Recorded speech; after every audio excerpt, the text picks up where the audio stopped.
Hey guys, Peter here to tell you about the latest from Stratovarius, Survive, out September 23rd on Ear Music.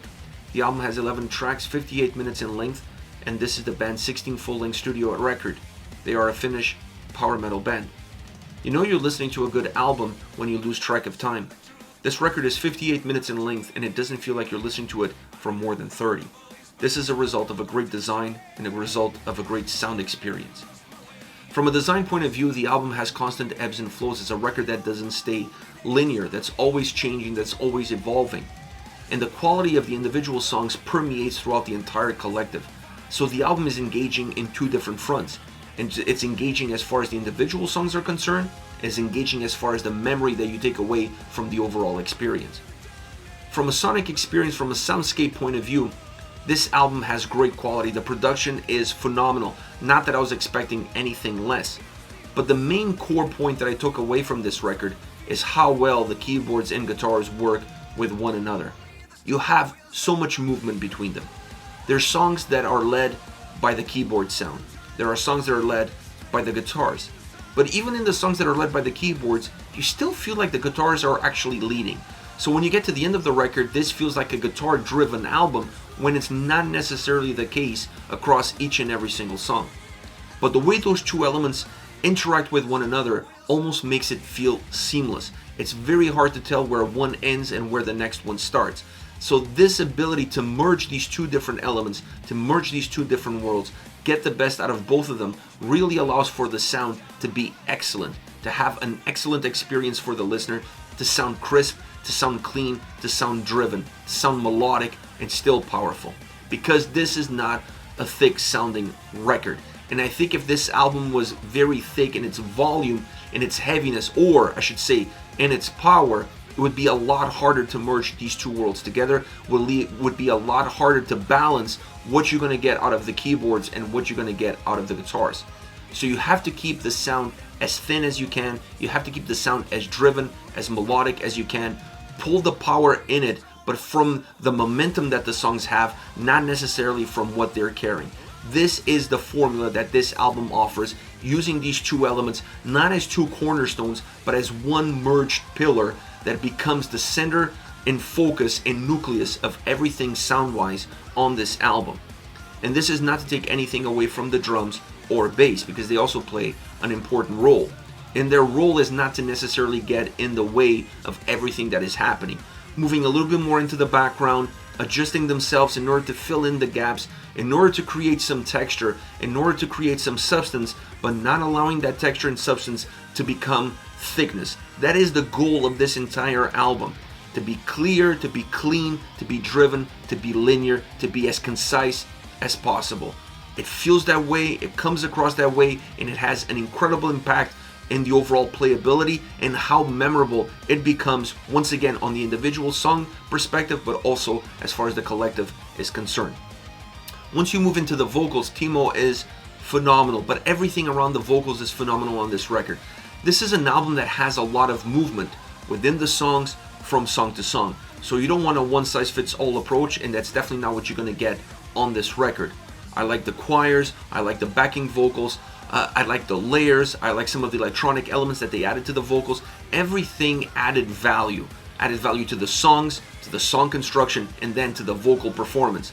An album that's very robust from that perspective as well. You get a lot of different feelings, you get a lot of different emotions. It becomes almost organic because nothing feels like it was forced in. Everything feels natural. From the sound to the lyrics to the vocal delivery, this album just feels very normal, very natural, very organic. It just came fluid the way it is, and it wasn't forced into a certain shape or into a certain box. The vocals really help lift off that lid, allowing this album to breathe, allowing these songs to breathe, giving them more life, more explosiveness, giving them a brighter perspective, making them big, large, but not thick. Once again, a very important element for an album like this to work.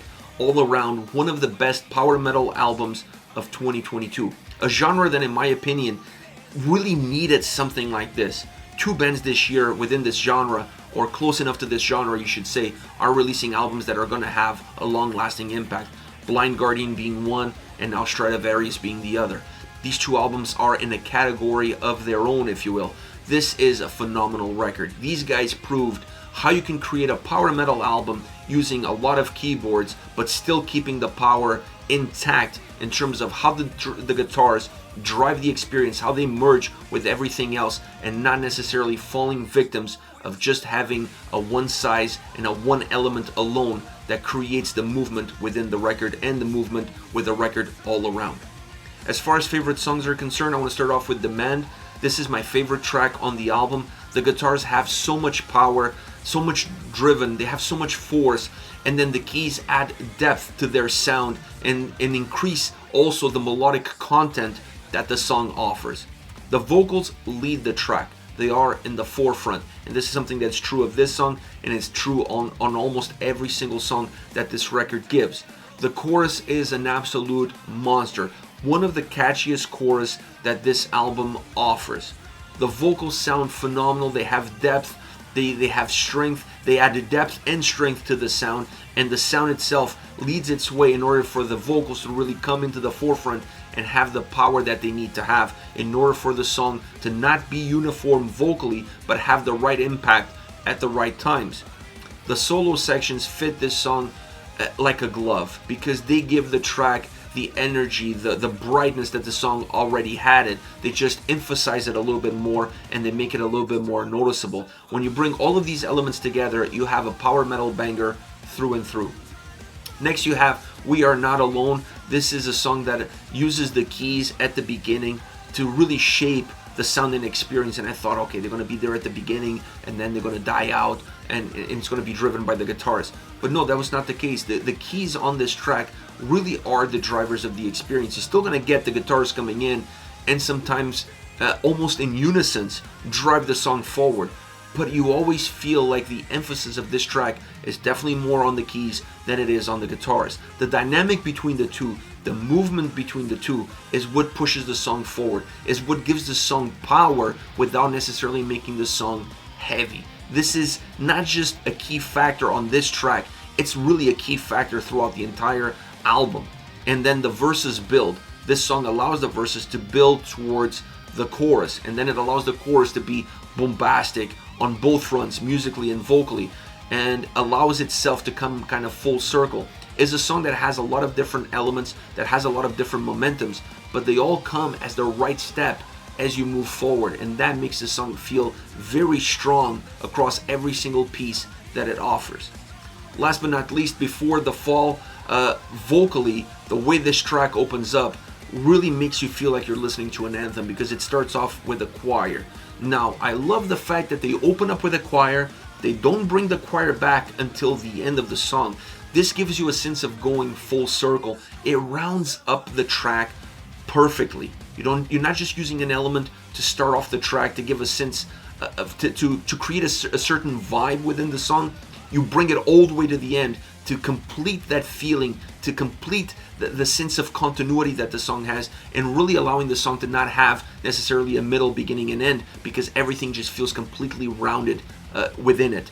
Really great idea, great design, great way of putting those two elements as the cornerstones of the construction of the track. Now, the guitars on this song are blistering. There are some layers to the vocals that help give power, but once again, not thickness, just power. And this, added to the guitar power that you already have, really makes the song push itself forward with a lot of intensity, with a lot of momentum.